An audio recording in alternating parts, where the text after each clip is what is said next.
नमस्कार दोस्तों, आपका फिर से स्वागत है मेरे चैनल साइक्लोन सेंट्रल पर। आज हम बात करेंगे उस साइक्लोन की जो ऐसा लग रहा है जैसे गर्मी की छुट्टियों पर आया हो, लेकिन कोई शांति से समुद्र किनारे लेटने वाला नहीं, बल्कि अपना कहर बरपाने वाला है। जी हाँ, साइक्लोन दाना। इसे कोई गलतफहमी न हो कि यह किसी फल या मिठाई का नाम है। ये वो दाना है जो हमें नाच नचा सकता है। इस तूफानी मसले पर हम आज डिटेल में बात करेंगे। ये कहाँ है, कब तक बनकर तैयार हो जाएगा और किसे इसकी मेहरबानी झेलनी पड़ेगी। साथ ही हम आपको बताएंगे कि किन किन क्षेत्रों में इसका सबसे ज्यादा असर होगा, ताकि आप पहले से ही तैयार हो सकें। तो चलिए शुरू करते हैं। और हाँ, वीडियो को लाइक और शेयर करके चैनल को सब्सक्राइब जरूर कर लेना। क्योंकि जब तक आप ऐसा नहीं करेंगे तब तक मैं इस तूफान को रोकने की तैयारी नहीं कर पाऊंगा। अब आते हैं असली मसले पर।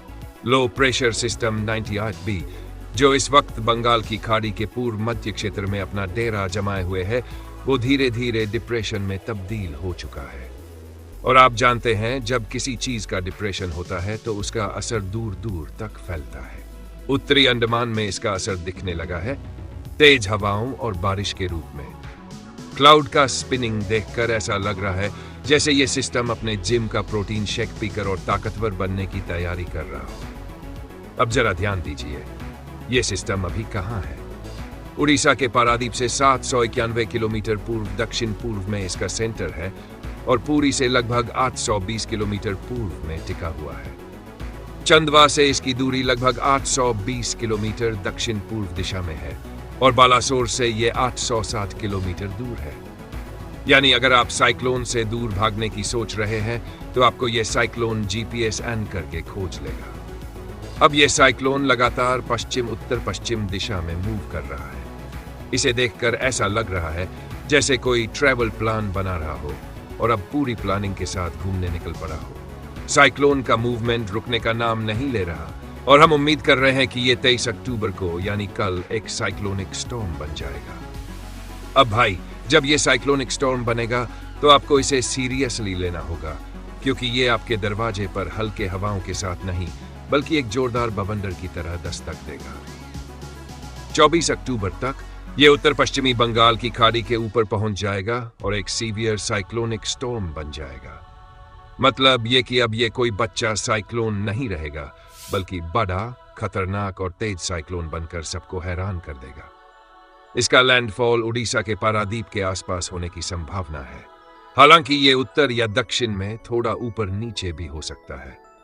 लैंडफॉल के समय इसका विंड स्पीड 90 से 110 किलोमीटर प्रति घंटे तक हो सकता है और गस्टिंग विंड्स, भाई वो तो 130 किलोमीटर प्रति घंटे तक जा सकती है। यानी घर की छत पर कपड़े सुखाने का तो आप सपने में भी मत सोचिएगा, क्योंकि कपड़े उड़े तो समझ लीजिए वो आपके साथ घर वापस नहीं आएंगे। अब ये बात तो पक्की है कि जैसे ही ये साइक्लोन लैंडफॉल करेगा, ये जगह जगह अपना कहर बरपाएगा।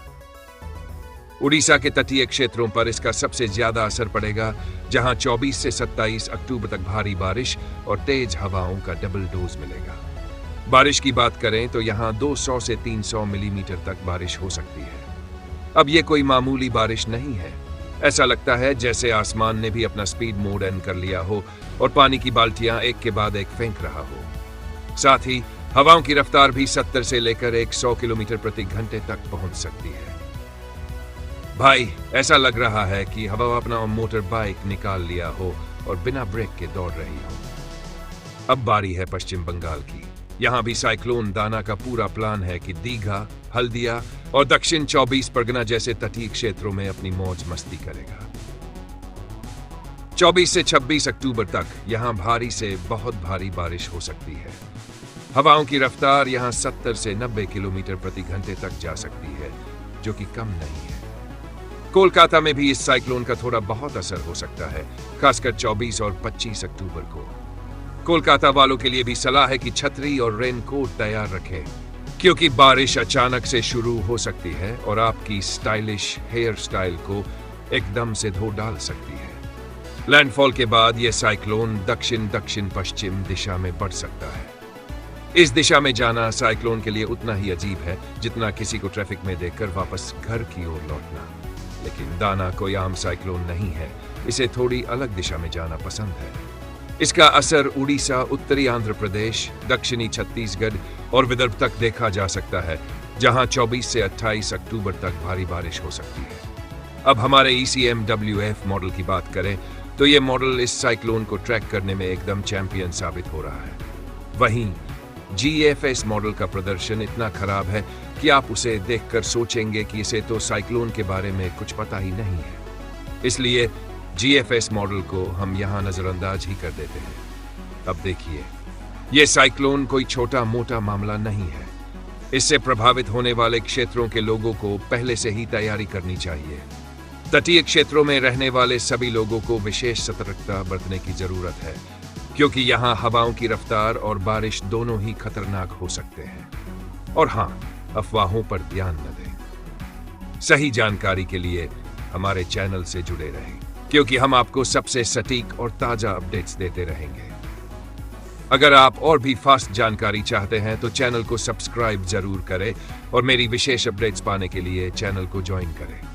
वहां मैं कुछ ऐसी एक्सक्लूसिव जानकारियां शेयर करता हूं जो आपको कहीं और नहीं मिलेंगी। तो दोस्तों, आज के वीडियो में बस इतना ही। अपना ख्याल रखें, सुरक्षित रहे और तूफानी मौसम में एकदम मस्त रहे।